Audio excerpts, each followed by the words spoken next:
bem? Tá? Hoje eu vou começar a unidade 6, tá? Ela está a partir da página 175 da apostila da Física A, tá? E esse capítulo está falando das leis de Newton. Na verdade, todos os outros capítulos, né, dessa Física A é complementação aí das leis de Newton, tá? Esse capítulo, nós já vimos ele no primeiro ano, no segundo e terceiro bimestre. Vocês fizeram ainda até algumas experiências lá no laboratório, né? Falando sobre as leis de Newton e as suas propriedades, tá? Então vamos retomar aí, depois de quase 2 anos, né? Esse tema, tá? E o Newton, tá? Nosso amigo Newton, ele declarou essas 3 leis, tá? Conhecidas como as leis de Newton, tá? E elas são leis fundamentais para a mecânica, tá? Toda a parte de mecânica é baseada nessas 3 leis, elas são 3 leis fundamentais, tá? A primeira lei fala da inércia, tá? A inércia depende da massa do objeto, tá? Ele fala que todo objeto que está em repouso permanece em repouso, até que alguma força mude esse estado de repouso. E uma vez que o objeto está em movimento, ele precisa de uma força para cessar esse movimento, tá? Eu vou usar aqui como um exemplo esse carrinho, tá? Esse carrinho ele é bem levinho, tá? E aqui nesse momento ele está em repouso, tá? Para que ele passe a se mover, eu preciso de aplicar uma força, tá? Está em repouso, eu preciso de uma força para ele poder se mover. Uma vez que ele já está se movendo, ó, eu preciso de alguma coisa para parar esse carrinho, tá? Seja o atrito com a mesa ou a ação aqui da minha mão que bate no carrinho, tá? Bom, a segunda lei de Newton, ela fala do princípio fundamental da dinâmica, tá? Essa fórmula aqui, ó, vocês vão ver que ela vai ser muito usada, tá? Todos os exercícios daqui para frente vai ter essa fórmula, tá? Vai ter uma referência aqui, ó, a essa fórmula, tá? Fala que a força resultante, tá, é igual a massa vezes a aceleração, tá? Quer dizer, a força resultante aplicada a um objeto que tenha massa é capaz de promover uma aceleração, tá? Vou colocar o exemplo no meu carrinho de novo, tá? Esse meu carrinho, ele é pequenininho, então ele tem uma massa pequena. Então, ele aqui ele está em estado de repouso, quer dizer, a velocidade dele é igual a 0. Uma vez que eu faço uma força nele, ó, ele adquire velocidade, tá? Aumenta a velocidade dele, porque é provocada uma aceleração, tá? Lembra que quando o carro pisa no freio, aumenta, ou pisa no acelerador, aumenta a aceleração. Quando ele pisa no freio, diminui a aceleração, tá? E ó, estado de repouso, uma força, por mínima que eu faço, já provoca uma aceleração na massa do carrinho. Tá? E a terceira lei de Newton fala da ação e reação. Quer dizer, toda vez que você faz força em um objeto, esse objeto devolve essa força para você, com a mesma intensidade, sentido oposto e em corpos diferentes, tá? Se eu pego aqui, por exemplo, esses 2 dicionários, ó, esses 2 livros, né? Quando eu pego ele na minha mão, a força que eu estou fazendo para segurar ele, ele também está fazendo para segurar. Ele também está fazendo na minha mão. Eu consigo sentir a força dos livros fazendo na minha mão, tá? Mesma força que eu faço para segurar eles, tá? Um outro exemplo, se você ali bate na parede, tá? Quando você bate na parede, o que fica machucado é a sua mão, mesmo sendo você que está fazendo a força. Porque a mesma força com que você bate na parede, a parede devolve essa força para a sua mão, tá? Forças de mesma intensidade, mas em sentido oposto. Você bate na parede e a parede devolve para você. O fato da sua mão ficar machucada é porque sua mão é muito mais sensível. São corpos diferentes, de massas diferentes, de estruturas diferentes, tá? Quando você segura uma sacola, por exemplo, tá? Você segura a sacola, tem uma hora que a sua mão fica machucada. Por quê? Porque você está segurando a mesma força que você faz para segurar a sacola, ela faz também machucando aí a sua mão, tá? Essa é a lei da ação e reação. Essa não tem como fugir dessa lei, né? E aqui, ó, eu coloquei as principais forças, tá? Essas 3 principais forças estão na apostila, nessa mesma ordem, tá? Eu vou falar um pouquinho de cada uma delas, tá? A primeira é a força-peso, né? O peso não é aquele valor que a gente sobe na balança, né? E aparece lá, né? Eu mesmo subi na balança e descobri que eu tenho 60 quilos. 60 quilos não é o peso, é a sua massa, tá? A massa é o que você pode tocar, é a quantidade de matéria do seu corpo, tá? É a quantidade de matéria do corpo do carrinho, é a quantidade de matéria do corpo dos objetos, tá? Essa é a sua massa. O peso já é a massa vezes a gravidade. Aqui eu vou considerar que a gravidade é igual a 10 metros por segundo ao quadrado, tá? Então, o meu peso, na verdade, é de 600 newton, tá? Peso é uma força e peso é medido em newton, tá? A unidade fundamental de força é newton.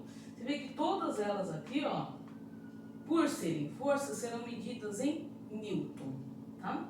Então, quilo é a unidade de massa, newton é a unidade de peso. Vocês vão ver que são coisas bem diferentes, tá? Quando você come bastante, você adquire massa. Por consequência, aumenta o seu peso. Quando você emagrece, você perde massa, seu corpo diminui, então ele perde massa do seu corpo. Por consequência, o seu peso também diminui, tá? Para mudar o peso na mesma massa, você tem que ir para outro planeta para mudar o valor da gravidade. Se você ir para Marte, por exemplo, seu peso vai ser bem pouquinho. Se você ir para Júpiter, o seu peso vai ser muito maior, tá? Bom, força normal. Força normal, tá? Força normal também é chamada de sustentação, tá? Ela não é necessariamente uma referência ao peso, tá? Por exemplo, aqui eu tenho esses 2 dicionários, tá? Para eu segurar esses 2 dicionários, tá? Eu preciso fazer uma força com o meu braço, que é chamada de força de sustentação. Tudo que está apoiado, se eu apoiar aqui na mesa, a mesa tem que fazer uma força para sustentar esses 2 objetos, tá? Você vê que o peso de cada um é diferente, mas a mesa faz uma força de um valor único para sustentar os 2, tá? É o caso da sua mochila. Quanto mais livros você colocar dentro da sua mochila, mais força você vai ter que fazer para sustentar a sua mochila, tá? Essa é uma força de sustentação. Ela está relacionada à superfície, tá? Ela só entra em contato quando você precisa, quando ela está apoiada em algum lugar, tá? Sempre quando está apoiado, há essa força de sustentação. Se essa mesa aqui, por exemplo, não aguentasse esses 2 livros, ia cair tudo no chão, tá? Quando você coloca alguma coisa às vezes na cadeira, coloca alguma coisa em cima uma da outra e cai tudo no chão, é porque não teve essa força de sustentação ou força normal, tá? Na apostila de vocês, ela está simbolizada, ó, pela letra N, tá? E assim, na verdade você precisa analisar o contexto, tá? Para poder calcular essa força N, tá? Aqui é a força P, que é igual a massa vezes a gravidade, tá? E tem a força de tração, tá? Força de tração é uma força de transmissão, tá? Que nem aqui, ó. Eu estou segurando aqui este livro. Eu estou segurando esse? Não, tá? O que sustenta esse livro aqui, que faz com que eu consiga mover ele, é a tração do fio. Quer dizer, a força que eu estou fazendo para segurar o livro de cima está sendo transmitida pela tração até o livro de baixo. E são forças diferentes. A mesma força que eu estou fazendo para segurar esse livro é diferente da tração que está nesse livro. Um outro exemplo é quando eu empurro os 2 livros. Ó. Eu estou empurrando esse, não estou empurrando este. Tá? Eu estou empurrando somente esse. Mas a tração faz com que os 2 livros, ó, se movam. Ó. Os 2 livros se movam. Essa força de tração ela é muito usada, principalmente em engenharia, tá? Onde tem polia, onde tem cabo de força, tá? Um exemplo disso é o elevador. O elevador funciona através da tração dos cabos, tá? em relação ao motor e a cabine onde fica as pessoas do elevador, tá? Essa tração, ela é usada essa mesma ideia, tá? Tração, massa, vezes aceleração, tá? Eu uso essa mesma ideia. E força elástica. Força elástica, eu deixei até aqui já a fórmula, mas eu vou passar de preto só para ficar mais nítido, tá? Força elástica é igual a K vezes X. Mas o que é K? Tá? O K, ele é uma referência à constante elástica. Aqui eu trouxe 3 elásticos, ó. Esse elástico ele é fininho, então ele é bem facinho de deformar, tá? Não precisa de muita força para fazer isso, tá? E quando eu estico ele, quando eu faço uma deformação, ele adquire energia e força para atingir o objeto. Esse aqui eu preciso fazer um pouquinho mais de força, tá? É bem sensível a diferença quando eu puxo esse e quando eu puxo esse, né? Esse aqui, ó, ele é um pouquinho mais duro, um pouquinho mais difícil de esticar, tá? E ele adquire, ó, uma força maior. Esse aqui, então, nossa, eu preciso fazer muita força com meus braços para poder esticar ele, para poder deformar esse elástico. Quer dizer, cada um desses elásticos tem uma constante elástica diferente, tem um valor. A constante elástica é uma propriedade do elástico, tá? Esse aqui vai ter uma constante elástica muito maior do que esse daqui, tá? Porque eles são elásticos de estruturas diferentes, tá? E X é a deformação, é o quanto eu consegui esticar, tá? Então a força vai depender do elástico e da deformação, o quanto eu estiquei. Quanto mais eu esticar, mais será a força elástica, tá bom? Bom, pessoal, esse vídeo vai ser só de explicação, tá? Só explicando sobre as 3 leis, sobre as forças principais, as forças fundamentais, tá?